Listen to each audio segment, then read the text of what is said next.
الحمدللہ رب العالمین والصلاة والسلام علی محمد وآلہ واصحابہ اجمعین۔ اسلامی تاریخ اور افکار اور دنیا پر اس کے اثرات۔ الحمدللہ رب العالمین والصلاة والسلام علی محمد وآلہ واصحابہ اجمعین۔ اللہ کا لاکھ لاکھ شکر اور احسان کہ اللہ تعالیٰ نے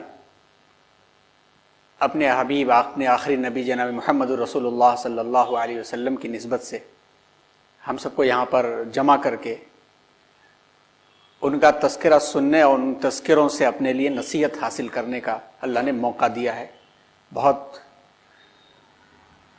جتنا بھی شکر ادا کیا جائے کم ہے، اور اسی شکر سے ہم اللہ سے اسی نسبت کی مضبوطی مانگتے ہیں اور اسی توفیق کو طلب کرتے ہیں کہ ہر آن ہر لمحے ہم سب کی زندگی رسول اللہ صلی اللہ علیہ وسلم کے پسند کردہ اور اللہ کے پسند کردہ راستے کے مطابق گزرے۔ گزشتہ جو اس کے پہلے جو 6 محاضرات ہوئے، ان سب محاضرات کا مقصد صرف یہ تھا کہ اللہ کے رسول صلی اللہ علیہ وسلم کی زندگی جو اللہ تعالیٰ نے ساری انسانیت کے لیے رحمت بنا کر کے بھیجا، وما ارسلناک الا رحمتا للعالمین، اور اللہ تعالیٰ نے ہر موڑ پر آپ صلی اللہ علیہ وسلم کی زندگی کو نمونہ بنا کر کے دیا، تو ہر حال میں، ہر زمانے میں، ہر صورتحال میں وہ نمائندگی ہم کیسے زمانے کو دے سکیں اور کیسے رسول اللہ صلی اللہ علیہ وسلم کی زندگی کو ہم سمجھ کر کے لوگوں تک پہنچا سکیں۔ تقاضے دیکھیے کس طرح سے، کس انداز سے بدلتے ہیں کہ دنیا میں نام لینے کے اعتبار سے، درود پڑھنے کے اعتبار سے، اور رسول اللہ صلی اللہ علیہ وسلم سے عشق و محبت کے دعوے کرنے کے اعتبار سے مسلمان قوم سب سے آگے ہے۔ گرچہ عیسائیوں کے مقابلے میں مسلمانوں کی تعداد کم ہے، لیکن صبح و شام درود پڑھنے کے اعتبار سے اور اپنے نبی کو یاد کرنے کے اعتبار سے اور نام لینے کے اعتبار سے، عقیدت کا اظہار کرنے کے اعتبار سے ہم کہیں آگے ہیں۔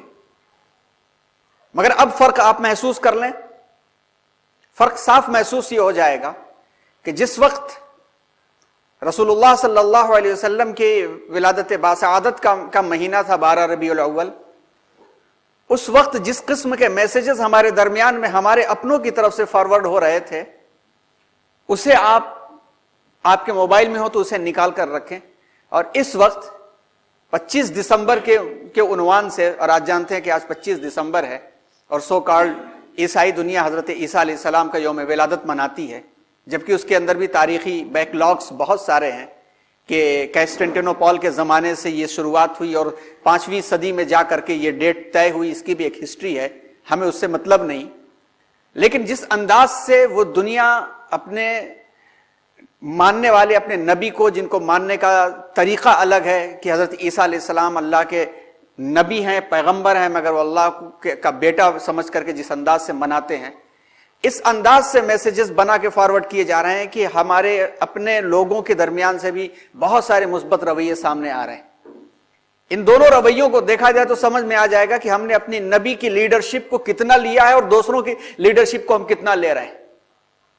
یہاں تک کہ ہم صرف عقیدتاً اچھی طرح سے جانتے ہیں کہ جناب محمد الرسول اللہ صلی اللہ علیہ وسلم خاتم النبیین، آخری نبی ہیں، اور جو خوشنما عمارت اللہ تبارک و تعالیٰ نے اسلام کے نام سے انسانیت کو دی تھی، حضرت آدم علیہ السلام اس کے پہلے نبی تھے، اور ہمارے رسول صلی اللہ علیہ وسلم نے اس خوشنما عمارت کو مکمل کیا، جیسا کہ حدیث میں آتا ہے کہ میں وہ اینٹ ہوں جس نے اس خوشنما عمارت کو مکمل کیا۔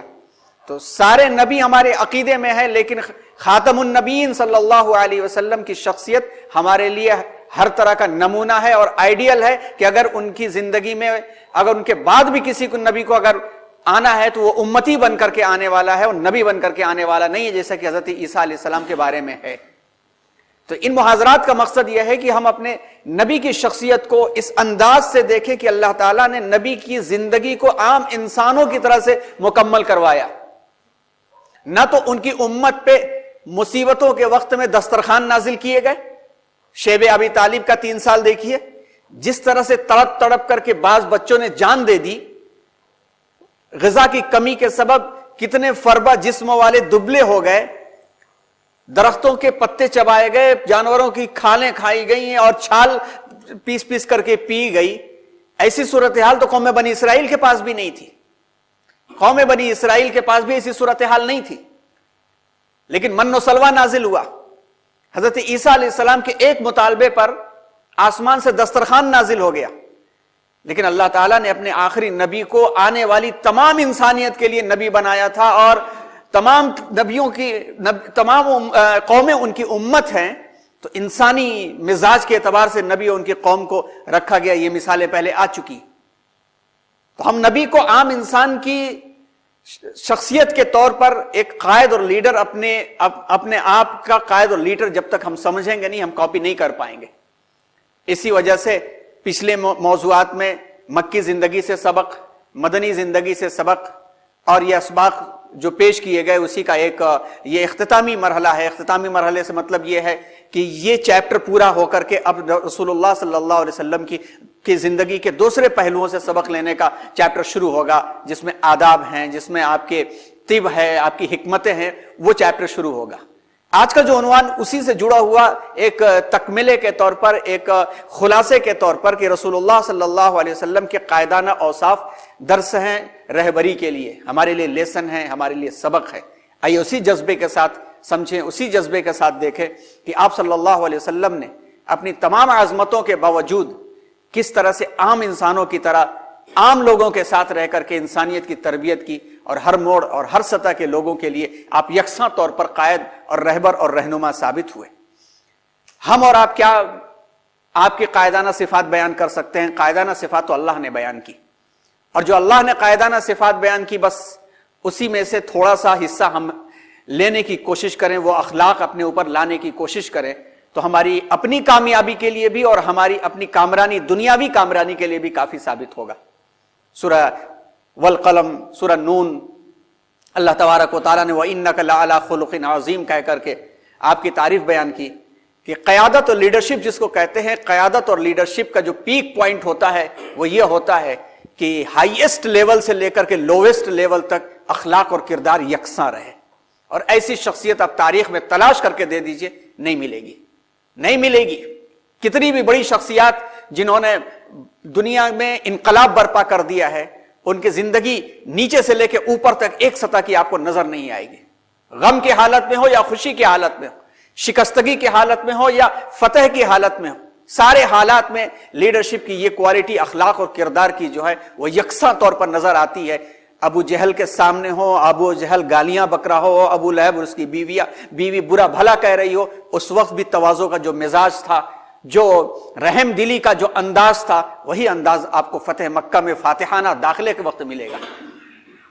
اللہ تبارک و تعالیٰ نے جو مثال بیان کر دی، جو صفت بیان کر دی کہ بے شک آپ اخلاق کے اعلیٰ نمونہ ہیں اور اخلاق کے عظیم مرتبے پر آپ فائز ہیں، اور آپ ہی سے سب کچھ ہے ہمارا، لوح بھی تو، قلم بھی تو، تیرا وجود الکتاب۔ علامہ اقبال علیہ الرحمہ نے جو نظم لکھی اس کا پہلا ایک شعر ہے کہ اللہ تبارک و تعالیٰ نے آپ کی شخصیت کو جس انداز سے ہمیں دیا ہے، ایک مرحلے اور ایک لمحے کے لیے بھی آپ کی صلی اللہ علیہ وسلم کی حیات سے اور زندگی سے ہم ڈائیورٹ ہوئے تو تباہی ہے، اور تباہی اسی وجہ سے آ رہی ہے۔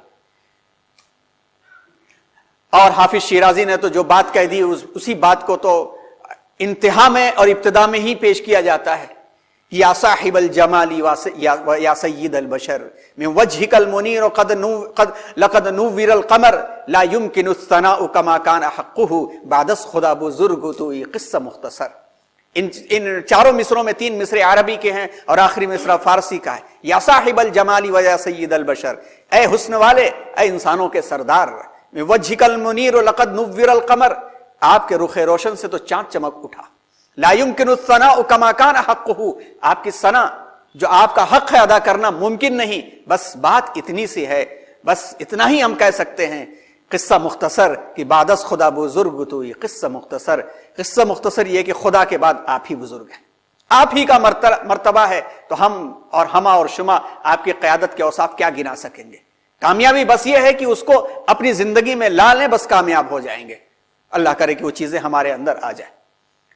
ہر لمحہ، ہر موڑ قائدانہ صفات رکھتا ہے، اس میں سے چند کی مثال پیش کی جاتی ہے۔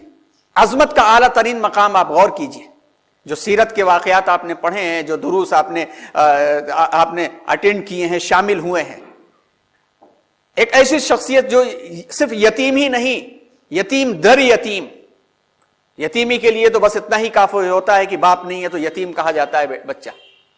ولادت سے پہلے والد کا، آپ کی ولادت سے پہلے والد دنیا سے رخصت ہو گئے عبداللہ۔ باپ کے بعد ایک ماں سہارا ہوا کرتی ہے، چند سالوں کے بعد ماں کا سایہ سر سے اڑ جاتا ہے، پھر اس کے بعد ماں باپ نہ ہو تو باپ کے والد دادا ایک سہارا ہوا کرتے ہیں، چند سال 8 سال کی عمر ہوئی تو معلوم ہوا کہ وہ بھی دنیا سے رخصت ہو گئے، کوئی بچا نہیں۔ لیکن اس یتیمی در یتیمی میں بھی آپ صلی اللہ علیہ وسلم کو اللہ تبارک و تعالیٰ نے در یتیم بنایا، یتیموں کا موتی۔ اور اس وقت سے لے کر کے اس جگہ پر ایک اتنا بہترین نقطہ سامنے آتا ہے کہ آپ صلی اللہ علیہ وسلم کی عظمت یہاں سمجھ میں آتی ہے کہ عام طور پر یہ بات سمجھی جاتی ہے کہ جو بچہ یتیم ہوتا ہے، جس کا کوئی گارجین نہیں ہے، وہ بھٹک جایا کرتا ہے، کسی ایک فیلڈ میں چلا گیا تو چلا گیا۔ لیکن ہمہ جہت قیادت اور لیڈرشپ کا مالک بہت کم ایسی شخصیتیں ہیں جو بنتی ہیں جن کے آس پاس کوئی نہ ہو، سہارا اللہ تبارک و تعالیٰ بن گئے۔ اور یہ حکمتیں وہ ہیں کہ اگر آج ان کے والد والدہ میں سے کوئی بھی موجود ہوتا اور آخری عمر تک اگر کوئی موجود ہوتا تو آج دنیا جو انگلی اٹھانے کے لیے بیٹھی ہے وہ استاد کسی نہ کسی کو قرار دیتی۔ اور یہی وجہ تھی کہ اللہ تبارک و تعالیٰ نے انسانوں میں سے کسی کا استاد آپ کو بنایا نہیں، کیونکہ آپ معلم عالم تھے، اور خود اللہ تبارک و تعالیٰ نے آپ کو تعلیم دی، اور اللہ تبارک و تعالیٰ خود معلم بنے۔ جیسا کہ ایک حدیث میں آپ نے ارشاد بھی فرمایا کہ ادبنی ربی فاحسن تأدیبی، میرے رب نے مجھے تربیت دی ہے۔ تو یہ سب اللہ تبارک و تعالیٰ نے لیڈرشپ کی جو مثالیں ہیں ان میں سے اعلیٰ مقام پر آپ کی زندگی کو شروع کیا تھا۔ پھر دوسری چیز یہ عظمت کے اعلیٰ مقام پر دیکھیے کہ تنہا دعوت لے کر نکلے۔ جب دعوت لے کر کے نکلے تو اس وقت نہ تو پہلے سے کوئی عزم ساتھ دینے والا تھا، نہ کوئی بادشاہت آپ کے پاس تھی کہ اس کے ذریعے سے آپ اعلان کروا کر کے اپنی بات کو منوا لیتے، نہ تو آپ کے پیچھے کوئی مال و دولت کا ڈھیر تھا کہ بانٹ کر کے لوگوں کو ہم نوا بنا لیتے۔ بس سیدھے سادے انداز میں اخلاق اور کردار کی بنیاد پر صفا پہاڑی پر چڑھ کر کے آپ نے اعلان فرمایا۔ وہاں سے لے کر کے جو ظلم و ستم اور معاملات جو شروع ہوئے، شیب ابی طالب میں بھی 3 سال تک بند رہے اور لیکن آپ کا مزاج اور آپ کی عظمت ڈاما ڈول نہیں ہوئی کہ آپ کے سامنے پورے قریش کے لوگوں نے، سرداروں نے مل کر کے ایک ملاقات کی خواہش ظاہر کی اور آپ کے چچا ابو طالب سے ملاقات کی اور بادشاہت کا وعدہ کر دیا، حسین ترین شادیوں کا وعدہ کر دیا، دولت کے ڈھیر کا وعدہ کر دیا، مگر آپ کا پیر متزلزل نہیں ہوا اور آپ نے صرف ایک ہی بات کہی کہ میں ان کی بات ماننے کو تیار ہوں۔ آپ ان سے کہہ دیجئے کہ یہ لا الہ الا اللہ کہہ دے، میں بات مان لیتا ہوں ان کی، صرف لا الہ الا اللہ کہہ لے، بس میرا مطالبہ وہی ہے۔ وہاں سے لے کر کے تنگی میں بھی، لالچوں کے ڈھیر میں بھی، تکلیفوں میں بھی، اور پھر یہی نہیں، وہاں سے جب نکلے طائف کی جب سنگباریاں ہوئی، ان سنگباریوں میں صورتحال اور حالات ایسے رہے کہ ان حالات کے اندر اچھے سے اچھا ٹوٹ جاتا ہے، جس کی مثال پچھلے محاضرے میں آ چکی، مگر اس جگہ بھی وہ عظمتیں باقی رہیں کہ فرشتوں نے کہا کہ پہاڑ کے نیچے دبا کر رکھ دیتے ان کو، مگر آپ صلی اللہ علیہ وسلم نے وہ رحم دلی کی اور اخلاق اور کردار کی کہ اس معیار سے اپنے آپ کو نیچے نہیں اتارا۔ اللہ تبارک و تعالیٰ نے معراج میں بلا لیا اور معراج میں بلا کر کے وہ نشانیاں آپ صلی اللہ علیہ وسلم کو دکھائیں کہ جن نشانیوں کو انسان سوچ بھی نہیں سکتا ہے۔ اس کے واپس آنے کے بعد بھی مزاج میں تبدیلی نہیں آئی، وہی تواضع، وہی اخلاق، وہی کردار۔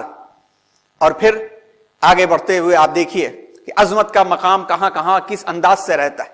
جنگ کرنے کفار و مشرکین آئے تھے، 1000 کی تعداد لے کر کے آئے تھے، چڑھ آئے تھے مدینے پر کہ حضور اکرم صلی اللہ علیہ وسلم کو بھی اندازہ ہو گیا تھا اور رب العزت کے بارگاہ میں دعا کے لیے آپ نے ہاتھ اٹھا دیا تھا، اللہم ان تہلک ہذہ العصابہ لن تعبد، کہ اگر یہ جماعت مٹھی بھر جو جماعت ہے آج ہلاک ہو گئی تو پھر روئے زمین پر تیرا نام لینے والا کوئی نہیں ہوگا۔ مگر اس کے باوجود بھی قیادت کی عظمت یہ رہی کہ اپنے جو 313 بکھرے ہوئے لوگوں کو جمع کر کے یہ لائے تھے، ان کو آگے بھیج کر کے اپنے پیچھے نہیں رہ گئے۔ حضرت علی رضی اللہ تعالیٰ عنہ بیان فرماتے، مسند احمد میں یہ روایت موجود ہے کہ حضرت علی آپ جانتے ہیں کہ آپ ان کو شیر خدا اور حیدر کرار کا لقب ملا.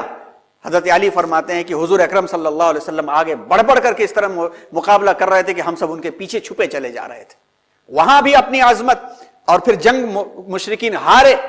اگر ہارنے کے بعد ان کے 70-74 جو لوگ آئے ان کے ساتھ جو اخلاق اور کردار کا جو سلوک کیا, اس سلوک میں بھی آپ دیکھیے عظمتیں بھی رہی, یکسانیت بھی رہی. حضرت عباس رضی اللہ تعالیٰ عنہ جو اس وقت ایمان نہیں لائے تھے, چچا تھے, وہ پکڑ کے لائے گئے اور یہ طے ہوا تھا کہ جو فدیہ دے کے چھوٹنا ہے, جو مالدار ہیں ان سے زیادہ لیا جائے, جو غریب ہے ان سے کم لیا جائے, جو نہیں دے سکتے بچوں کو پڑھا دے. یہ ایک الگ ہی موضوع ہے جس موضوع پر انسانیت سوچے تو دنگ رہ جائے گی کہ اسی مثالیں ملتی کہاں ہیں. تو بعض لوگوں نے یہ خواہش ظاہر کی کہ چچا ہیں ان میں تھوڑی سی سہولت کر دی جائے. فرمایا نہیں, ان کے پاس مال زیادہ ہے, ان کا اتنا ہی فدیہ لیا جائے جتنا طے کیا گیا ہے. اور آپ اس سے بھی بڑی ایک حکمت دیکھیے, جنگ احد کے میں ایک موقع ایسا آیا کہ حالات نازک پیدا ہو گئے. آپ صلی اللہ علیہ وسلم تو انتظام کیا تھا. جبل الرومات آپ نے دیکھا ہوگا تو آپ سمجھے, وہاں پر تیر اندازوں کو طے کیا تھا اور کہا تھا کہ کچھ بھی ہو جائے آپ کو ہٹنا نہیں ہے. مگر ان صحابہ نے یہ سمجھا کہ کچھ بھی کا مطلب یہ تھا کہ جنگ چلتی رہے تو ہٹنا نہیں ہے. اب تو جنگ ختم ہو گئی, یہ بھاگنے لگے ہیں, اب ہمیں مال غنیمت سمیٹ لینا چاہیے. خیر, ان کی اپنی فکر کی غلطی تھی, انہوں نے اپنی اجتہاد کیا تھا, غلطی کر گئے وہ, اور حالات نازک ہو گئے. اور ایسے حالات نازک ہوئے کہ آپ صلی اللہ علیہ وسلم خود شہید ہوتے ہوتے بچے. یعنی مشرکین کا سب سے بڑا زور تو یہی تھا کہ آپ کو ختم کر ڈالیں. صحابہ پروانہ وار سامنے آتے گئے, خود حضور نے مقابلہ کیا, چہرے پر زخم آئے, دندان مبارک ٹوٹ گیا اور تکلیف میں مبتلا ہو گیا, بکھر گیا پورا لشکر. اس بکھرے ہوئے حالت میں بڑے سے بڑا قائد بھی ہمت ہار جاتا ہے, جبکہ نہ پیچھے سہارا ہو نہ آگے سہارا ہو. 3000 کے مقابلے میں 1000 کی تعداد ہو, جس میں سے 70-74 شہید ہو چکے ہیں, خود قائد گرا پڑا ہو, ایک کونے میں موجود ہو. ایسے وقت میں اگر دشمن پلٹ رہا ہے تو پہلے اپنے آپ کو وہ جمع کر کے اپنی طاقت عطا کرتے. لیکن عظمت کا مقام یہاں بھی دیکھیے کہ اس جگہ بھی آپ نے صحابہ کرام کو یہ کہا کہ آپ پیچھا کرو, اور صحابہ کرام نے پیچھا کیا. جنگ جو ہے شکست میں ہوتے ہوتے تبدیل ہو گئی. تو قائد کبھی ہمت نہیں ہارا کرتا اور اخلاق اور کردار کے معیار سے اپنے آپ کو نیچا نہیں اتارتا. یہ چیز رسول اللہ صلی اللہ علیہ وسلم میں ملتی ہے. آئیے ہم اور آپ اس کو کاپی کرنے کی کوشش کریں کہ الجھن والے ماحول میں بھی جو کہا ہے کہ اس کو بشری تقاضے کے تحت برداشت کرنا ہے تو کس انداز سے برداشت کرنا ہے. پانی پی لو, جگہ کو تبدیل کر لو, مگر یہ سوچو کہ تمہارے نبی نے کس انداز کا اخلاق اور کردار ادا کیا تھا. دوسری چیز, ناقابل تسخیریت اور تواضع کا اعلیٰ مقام. تواضع جیسی کی مثال آئی, پوری زندگی ایک ہی اصول پہ گزار دی. جب نہیں تھا تب بھی وہی پیون لگا ہوا کپڑا, اور جب جنت کی سیر کر کے آئے وہی پیون لگا ہوا کپڑا, اور جب مال غنیمت آنے لگا اور ملکوں سے سامان آنے لگا تب بھی وہی حالات کہ آ گیا تو رات ہوتے ہوتے تقسیم کر دیتے تھے کہ کہیں ایک کھجور بھی نہ بچی رہ جائے. ایک کھجور بھی بچی رہ جائے تو نیند نہیں آتی تھی. یہ ہے قیادت. جب قائد اس طرح سے بانٹنے لگتا ہے تو رعایا اور عوام سکون کے ساتھ رہتی. یہ ناقابل تسخیریت آپ کی اس انداز کی تھی, اور پوری زندگی وہی ایک ہی اصول رہا آپ صلی اللہ علیہ وسلم کا. قریش مکہ کی شرپسندی دیکھیے, اس میں بھی تنے تنہا ہو, یا مدینے میں معاہدے کر رہے ہیں اور اس کی پابندیوں کا معاملہ ہو, یا مکہ میں فاتحانہ داخلہ ہو, یا 1 لاکھ سے زائد صحابہ کرام کے ساتھ حجۃ الوداع کا موقع ہو, کہیں مزاج تبدیل ہوتا ہوا آپ کو نظر نہیں آئے گا. پوری تاریخ کھنگال ڈالیے, ایک شخصیت بھی نہیں مل پائے گی. 1000 مل جائیں گے تب بھی برابری نہیں کر پائیں گے. معاہدے کی پابندی کا معاملہ آپ دیکھیے, معاہدہ ہو گیا, وہ شرپسندی یہود کیے چلے جا رہے تھے. بلایا حضور کو, دعوت کے لیے آئیے, آپ نے معاہدہ کر لیا تھا, دعوت کے لیے پہنچ گئے یہود کے گھر, کھانے میں زہر ملا دیا گیا. یہود نے کیا, مگر پھر بھی معاہدے کی پابندی آپ نے کی. بلایا ایک معاملے کو حل کرنے کے لیے, حضور نے معاہدہ کیا تھا, پہنچ گئے یہود کے محلے میں. اللہ تعالیٰ نے حضرت جبریل کے ذریعے سے اطلاع دے دی, ہٹ گئے وہاں سے, معلوم ہوا اوپر سے پتھر گرایا جانے والا تھا. کتنی شرپسندیاں نہیں کی گئی, مگر آپ ناقابل تسخیر اسٹیبل رہے اپنے مقام پر, اپنے معاہدے کو اوپر نیچے کرنا ہی نہیں چاہا. آج کسی گزرتے ہوئے سیاسی قائد کے قافلے پر کوئی ایک پتھر مار دیتا ہے تو پوری قوم تباہ کر دی جاتی ہے. قیادت اسے نہیں کہا کرتے. قیادت تو یہ قیادت ہے جس کو آپ صلی اللہ علیہ وسلم نے اپنی جان کی پرواہ نہ کرتے ہوئے بھی آپ صلی اللہ علیہ وسلم نے قائم رکھا. اور آپ صلی اللہ علیہ وسلم جب مدینہ مکہ مکرمہ میں داخل ہو رہے تھے، تھوڑی دیر فینٹیسی کیجئے، تصورات کی دنیا میں جائیے. ان تصورات کی دنیا میں جائیے کہ ابھی صرف 8 سال پہلے، 8 سال قبل یہ حضرات کس طرح سے انہوں نے مزاج اپنایا تھا. اور پیچھے جائیے 10 سال پہلے کیسے کیسے صحابہ کو تکلیفیں دی تھی، زنجیروں میں باندھ کر کے ایمان والوں کو رکھا تھا. عہد کہنے والے اس نازک سے اس غریب غلام کے سینے پر جلتی ہوئی تپتی ہوئی چٹان ایسی رکھی تھی کہ بلال حبشی کی پیٹھ جو تھی چربی گل کر کے ایک دم ہڈی دکھائی دیتی تھی. حضرت سمیہ رضی اللہ تعالی عنہا کے نازک مقام پر ابو جہل نے کس ظلم کے ساتھ اور کس نفرت کے ساتھ نیزہ مار کر کے شہید کیا تھا. یہ باتیں ایسی ہیں جو دل دکھاتی ہیں. انسان تو کیا بڑے سے بڑا قائد نہیں بھول پاتا. مگر آپ صلی اللہ علیہ وسلم جب داخل ہوئے تو وہی اونٹ کے اوپر چادر ڈالے ہوئے، اور تواضع کا عالم یہ کہ ایسے بھی اکڑ کے نہیں بیٹھے ہوئے ہیں. سر مبارک اونٹ کی کوہان سے لگا چلا جا رہا ہے اور از خود تو کر ہی رہے ہیں اپنے ساتھیوں کو بھی یہی دعوت کہ جوش انتقام میں، جوش جذبات میں ایک صحابی پکار اٹھے کہ آج خون کا بدلہ خون سے ہوگا. الیوم یوم الملحمہ. آپ نے چادر پھینکی اور کہا نہیں اعلان کرو کہ آج خون کا بدلہ خون سے نہیں بلکہ خون کا بدلہ رحم دلی سے ہوگا. الیوم یوم المرحمہ، الیوم یوم المرحمہ. اور اس کے بعد شدید سے شدید نفرت کرنے والوں کو کہا اذهبوا انتم الطلقاء، جاؤ جس کو جہاں چلے جانا ہو، آزاد ہے، زبردستی کسی کے اوپر نہیں کیا جائے گا. یہ وہ تواضع کا مقام تھا. حجۃ الوداع کے موقع پر بھی کہہ سکتے تھے آپ صلی اللہ علیہ وسلم کہ اب ظلم کو برداشت نہیں کیا جائے گا، جیسے کہ عام اعلان ہوا کرتا ہے قائدوں کی طرف سے اور ہوتا کچھ بھی نہیں ہے. ظلم کو برداشت نہیں کیا جائے گا، ایسا آپ نے نہیں فرمایا. آپ نے تواضع کے ساتھ امانت کا خیال رکھو، عورتوں کا خیال رکھو، سود کو ہٹاؤ، میں اپنے گھرانے کا سود سب سے پہلے ہٹاتا ہوں. یہ قیادت تھی، یہ قائدانہ اوصاف ہوا کرتے. قیادت یہاں سے شروع ہوتی ہے. اور تواضع کا، انکسار کا معاملہ کہ آپ غور کریں اور بھی تاریخ کے واقعات پڑھیں. کون ایسا قائد ہے جو بیوی کے ساتھ آٹا گوندتا ہو؟ کون ایسا قائد ہے کہ باہر نکلنے سے پہلے اپنے جوتے کے تسمے سیتا ہو، بکریوں کو دودھ نکال کر کے غریبوں تک جا کر کے پہنچاتا ہو، اور پھر مسجد میں آتا ہو تو آسمان اور زمین کے تازیانے ملا دیا کرتا ہو؟ جبریل امین اس کے دربار میں تواضعاً آتے ہیں اور فرشتے پیغام حق لے کر کے آ رہے ہوں. بنی عبد قیس آ رہا ہو، کہیں نجران کا وفد آ رہا ہے، کہیں ثقیف سے پیغام آ رہا ہے، کہیں بارڈر سے پیغام آ رہا ہے، اس کو بھی حل کر رہے ہیں، یا تربیت بھی دے رہے ہیں اور رب کے احکامات کو لوگوں تک بتا بھی رہے ہیں. اور پھر نماز میں جب کھڑے ہو رہے ہیں تو بچے سینے پر، کندھے پر سوار ہو جا رہے ہیں اور کبھی گھوڑا بنا کر کے کھیل رہے ہیں. یہ قیادت تھی. ایسی قیادت کہیں ملے گی نہیں، اور جب نہیں ملے گی تو دوسری قیادتوں کے پیچھے کیوں جائیں؟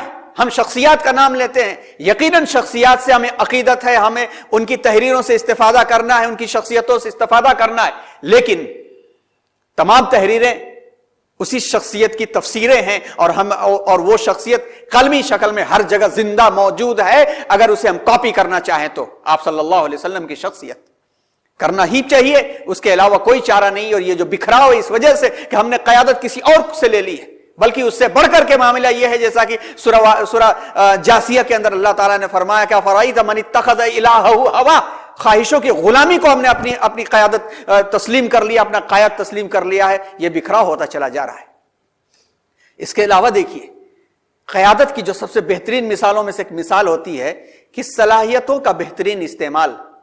آپ صلی اللہ علیہ وسلم نے صلاحیتوں کا جس طرح سے استعمال کیا، جیسے استعمال کیا، آپ اندازہ کیجئے ہجرت حبشہ کا جو سفر تھا کتنا اہم سفر تھا. کہ تنگ آ چکے تھے مسلمان، اور اللہ تعالیٰ کی اجازت کے بعد ہجرت حبشہ کی طرف اجازت ملی. آپ صلی اللہ علیہ وسلم، دوسرا کوئی قائد ہوتا تو کچھ دن کے لیے بھاگ جاتا، آرام کر کے فوج جمع کر کے آتا. خود نہیں گئے کیونکہ میدان چھوڑنے کے برابر ہو جاتا، اور جس جگہ پہ کام کرنا تھا، جہاں سے چیز اٹھنی تھی، آپ اپنے آپ کو محاذ پر سامنے رکھ دیا.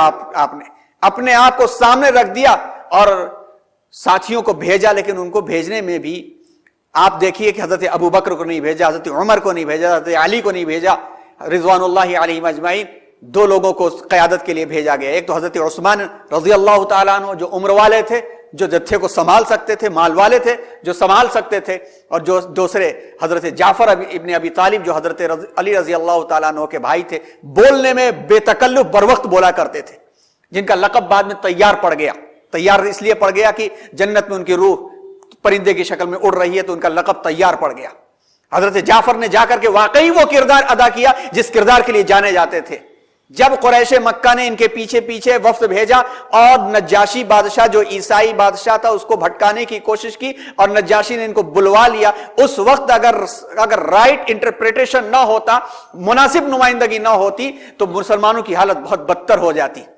حضرت جعفر طیار رضی اللہ تعالیٰ عنہ نے وہی برجستہ جو تقریر کی تھی پڑھنے کے لائق ہے کہ ایھا الملک کننا اہل جاہلیہ، یہاں سے جو لفظ استعمال کیا ہے عربی زبان کی بلاغت کے بہترین نمونے ہیں۔ اے بادشاہ، ہم جاہلیت میں جی رہے تھے، لڑکیوں کو دفن کرتے تھے، جس کی لاٹھی اسی کی بھینس والی زندگی گزرتی تھی، ایسی یوں بکھراؤ تھے، ایک پتھر اور کنکر کی ماری تو زندگی تھی۔ اللہ نے یہ نور بھیجا اور اللہ نے یہ کلمہ بھیجا جس کی وجہ سے ہماری زندگی تبدیل ہوئی۔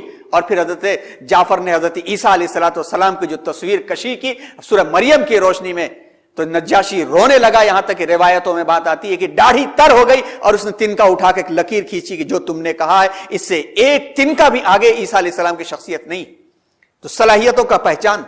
پھر آپ دیکھیے حضرت ابو ذر غفاری کا ایمان کا واقعہ پڑھیے، بڑا مزیدار واقعہ ہے، سیرت کی کتابوں میں موجود ہے، تفصیلات کا اس وقت نہیں، آپ مطالعہ کیجئے، خاص طور پر جن کتابوں کے حوالے دیے گئے ہیں، بڑے اچھے انداز میں اس کو پیش کیا گیا ہے۔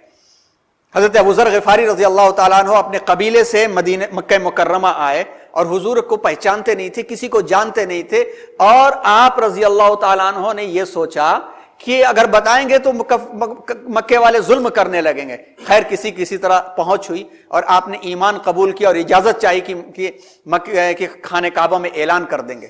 حضرت عمر نے اعلان کیا، نہیں روکا گیا، لیکن حضرت ابو ذر غفاری کو روکا گیا کہ جاؤ اپنے قبیلے میں اور آپ جا کر کے وہاں خاموش کام کرو، حالات مناسب ہوں گے تو بلا لیا جائے گا۔ جانتے تھے آپ صلی اللہ علیہ وسلم کہ ان کا مزاج کیا ہے، یہ ٹوٹ گئے بکھر گئے تو ان کے ٹوٹنے اور بکھرنے کی وجہ سے ان کا پورا قبیلہ متاثر ہو جائے گا۔ آپ نے ٹوٹنے بکھرنے سے پہلے آپ رضی اللہ تعالیٰ عنہ کو ان کے قبیلے میں بھیج دیا۔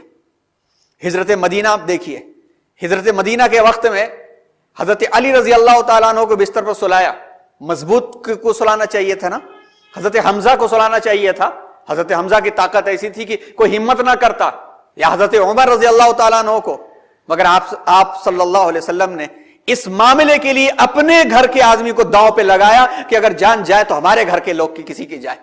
دوسری چیز کہ علی کو بچپن سے ان لوگوں نے دیکھا تھا اور امانتیں رکھی ہوئی تھی، علی جانتے ہیں کہ کہاں پہ سامان رکھا ہوا ہے، یہ صلاحیتوں کو جان کے لگانے کی بہترین مثالیں۔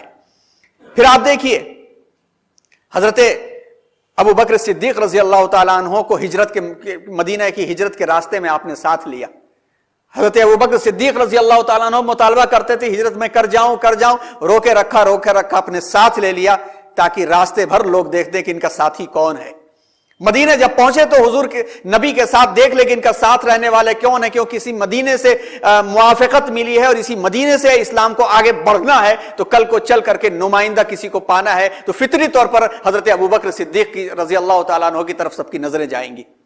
یہ تھے حضرت ابوبکر صدیق رضی اللہ تعالیٰ عنہ کا معاملہ، اور وہی حضرت ابوبکر صدیق رضی اللہ تعالیٰ عنہ تھے کہ جن کی دوستی کب سے تھی، بچپن سے دوستی تھی، اسلام سے پہلے بھی صاف ستھرے اور اسلام لانے کے بعد بھی وہی مزاج کہ اللہ کے رسول صلی اللہ علیہ وسلم کا پاؤں مبارک جب شل ہو گیا تو کچھ کلومیٹر کچھ دوری تک تو اپنے کندھے پر اٹھا کر کے اس نبوت کے بار کو حضرت ابوبکر صدیق لے کر کے چلے تھے، اور ان کی وہ قربانیاں اسلام کے لیے کہ بجا ہے اللہ تبارک و تعالیٰ نے جب ان کے لیے سلام بھیجا۔ چاہتے تو کسی کو بھی آپ رکھ سکتے تھے، کسی راہ چلنے والے کو، کسی سخت کو رکھ سکتے تھے، مگر معلوم تھا کہ جو ابو بکر صدیق کردار ادا کر دیں گے وہ کوئی اور کردار نہیں ادا کر سکے گا۔ پھر خلفائے راشدین کی ترتیب اور تربیت دیکھیے، الگ الگ مقام پر لوگوں کے ذہنوں میں یہ بات ڈال چکے تھے، یہ تو تاریخ کی اونچ نیچ ہے، اور درمیان میں جو باطل مزاج لوگوں نے تاریخ کی اونچ نیچ کو بنا کر کے اس میں بکھراؤ پیدا کرنے کی کوششیں کی ہیں، یہ 60 سال 70 سال کے بعد کی چیزیں۔ ورنہ عوام الناس کو دیکھیے، عوام الناس نے حضرت ابوبکر صدیق رضی اللہ تعالیٰ عنہ کو جیسے قبول کیا بعد میں حضرت عمر رضی اللہ تعالیٰ عنہ کو جیسے قبول کیا، حضرت عثمان رضی اللہ تعالیٰ عنہ کو جو قبول کیا گیا، حضرت علی رضی اللہ تعالیٰ عنہ کو جو قبول کیا گیا، یہ وہ حقائق تھے جن کی طرف رسول اللہ صلی اللہ علیہ وسلم نے تربیت دے دی تھی لوگوں کو، عمروں کے اعتبار سے بھی اور ترتیب کے اعتبار سے بھی۔ یہ پھر اس کے بعد ایک آخری مثال اس کی سنیے، اس سے بہتر اور کیا طرز تربیت اور صلاحیتوں کا درست استعمال کرنے کی مثال ہو سکتی ہے۔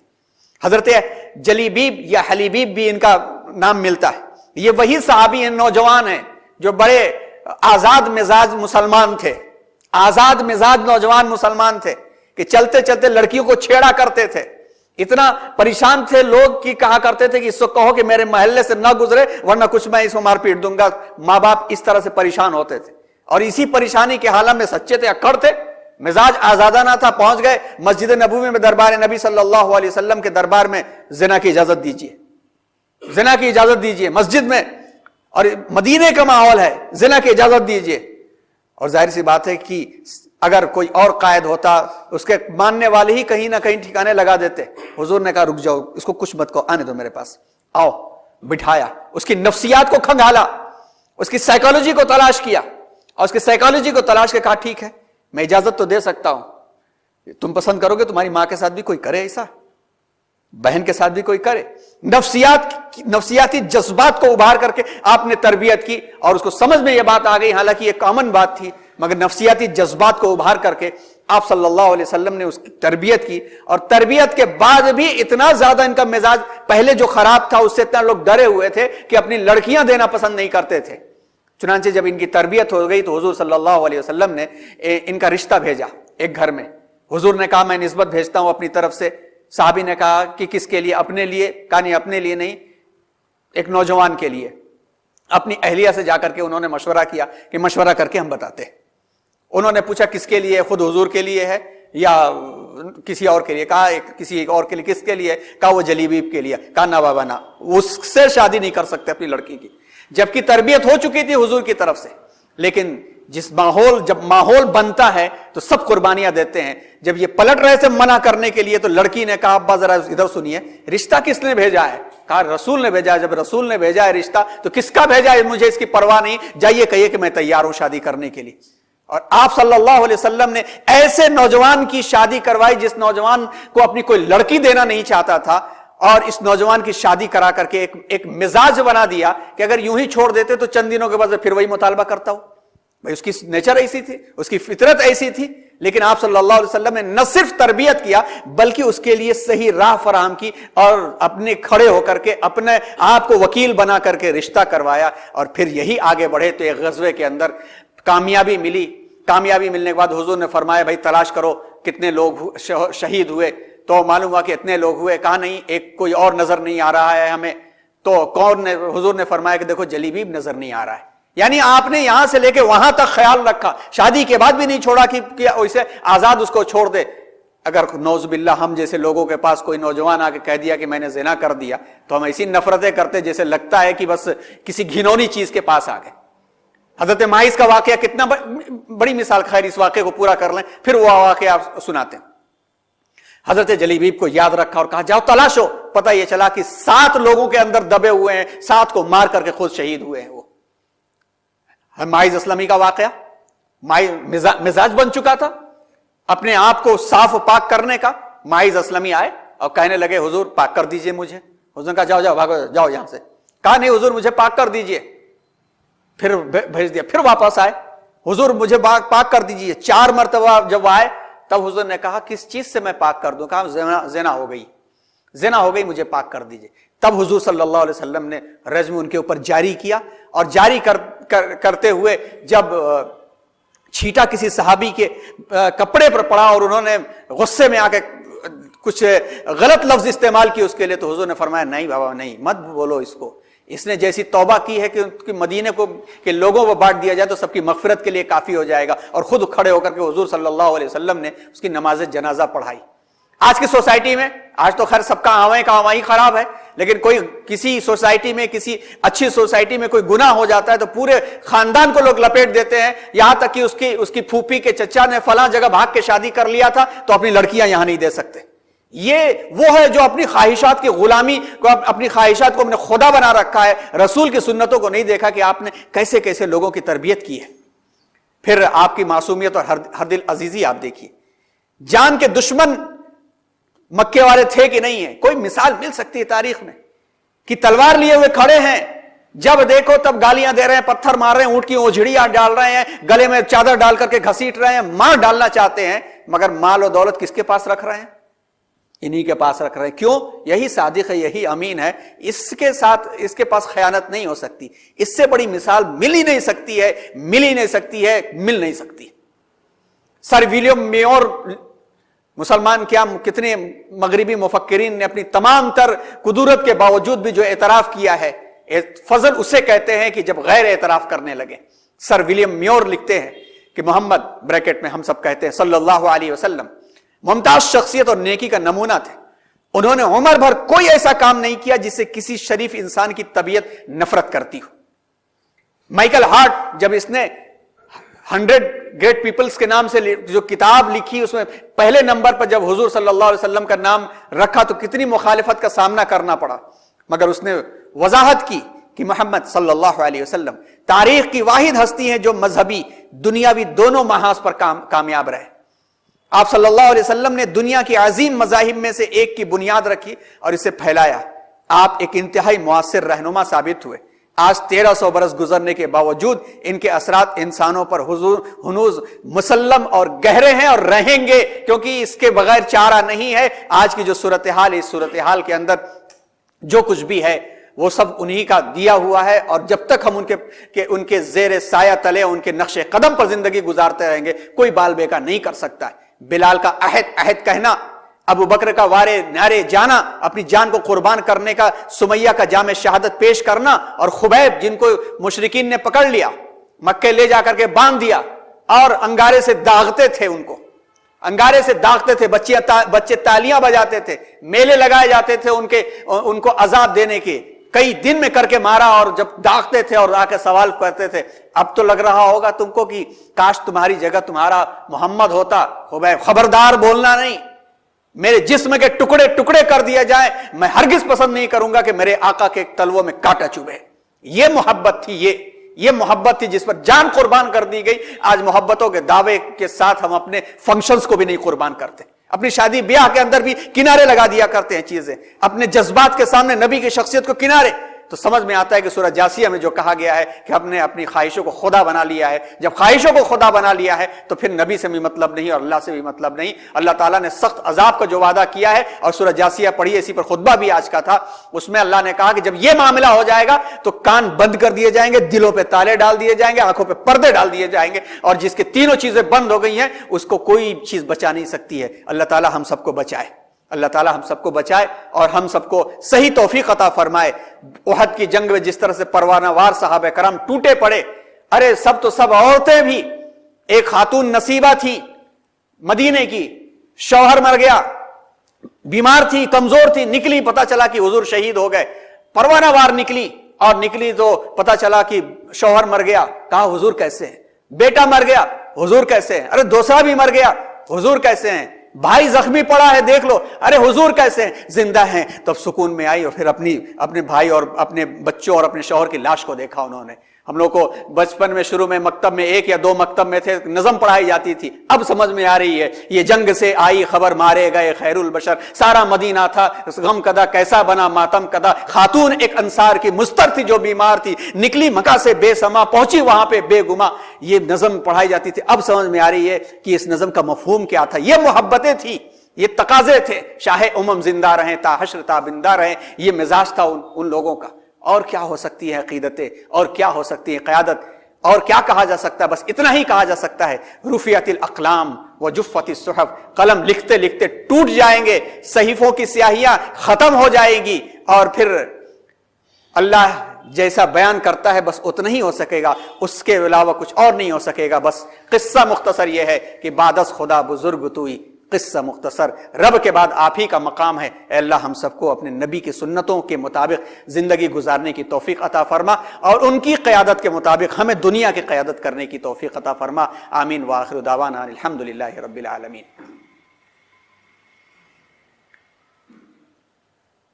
انشاءاللہ اگلا ہفتہ ایک